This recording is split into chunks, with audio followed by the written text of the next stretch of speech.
All right, so I came across this. This is absolutely insane. We have been god awful this season, and I had no idea that this was even.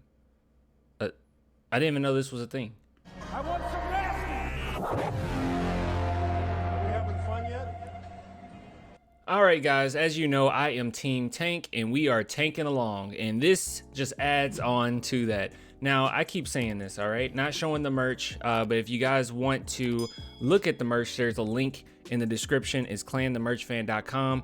But hey, don't worry about it. Don't even click the link. Don't even look in that direction. Do not go down there and click that link. Clanthemerchfan.com. Clanthemerchfan.com. All right, so I came across this interesting notes in here on the Spurs. So this is from the NBA.com, and as we can see here, just go ahead and pull it up and see what it has to say. Actually, let's bring it to another tab. Here we go, so we can read together.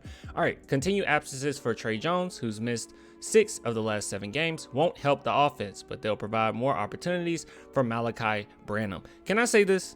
I'm going to say this. Malachi Branham has been absolutely phenomenal. For his age, the fact that he knows his spots, the fact that he's so patient, and it seems like the game has completely slowed down for him, the way that he utilizes screens, he's just really good. Okay, great catch and shoot player, and he's even good off the dribble. Now, as far as off the dribble threes, that was something that was kind of an issue in challenge. Oh my god, in college. I don't know what I'm saying.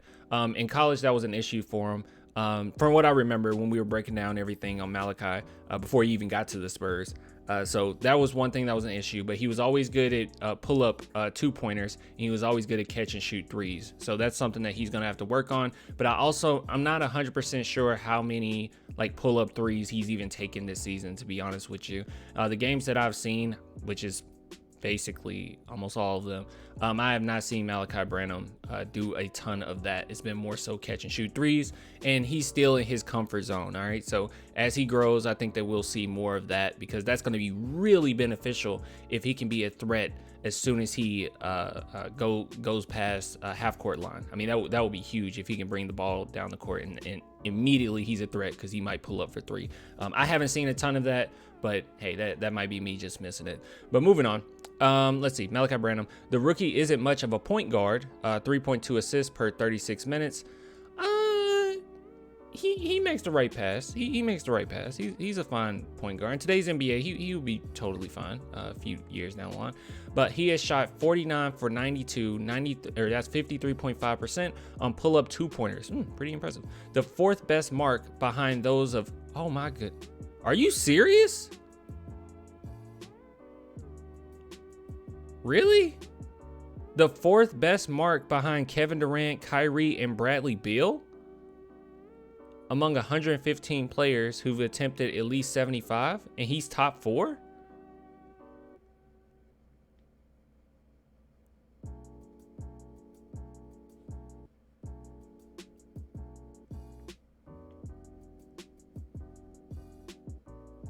That's impressive. Like, that's really, really impressive. Wow, I did not know that. Wow, I really like Malachi Branham, but I wouldn't have guessed that. So as far as pull-up 2s, creating a shot for the mid-range, he's one of the best in the NBA, apparently. Jeez. Okay, well, cool. So let's go ahead and move on to the next part of here. Ooh, that's not right. Let's get out of this. We're going to be looking at this part, right? Let's go ahead and bring this up. Yeah, see what this has to say. All right, the Spurs are the only team without a win, 0-40. Yes, okay. In games they trailed after the 3rd quarter, and the only team without a win, 0-42, in games they trailed by double digits. Wait. Okay, I read this differently earlier when I read this. Okay, I didn't comprehend. Wait, at all? Like so if we were trailing in the 1st quarter, that's it? Like, we were trailing by double digits by 10 in the 2nd quarter, that's it? We're done? We lost that game? Oh my, I think that's definitely due to lack of experience. I mean, we have enough talent to at least come back, and wow.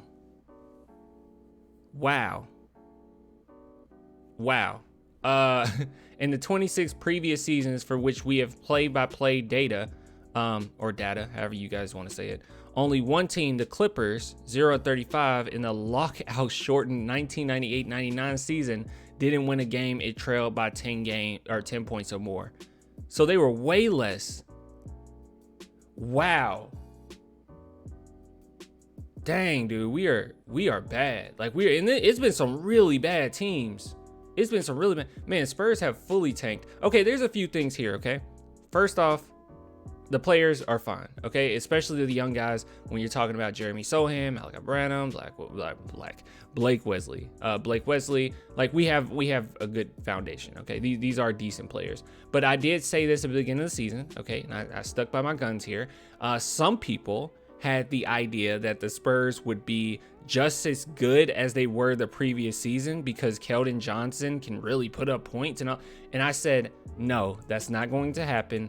Keldon Johnson, as much as I like him, he is a role player, okay? DeJounte Murray, he is a step higher than that, all right? So Keldon Johnson is a role player. He's not going to save us in these games that a lot of people believed that he would.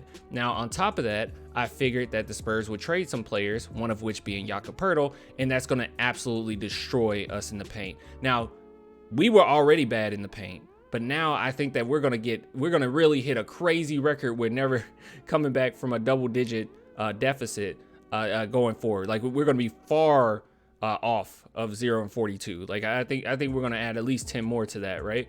And that's the reason being because I just don't think that defensively we can recover. Pop said that he thinks that he needs to coach better and they need to take pride in defense. I just think defensively we're just not going to be good enough. We don't have enough of a presence in the paint right now, and we're so inexperienced that they're just not working well defensively together. And that's just is what it is. It's nothing we can do about that.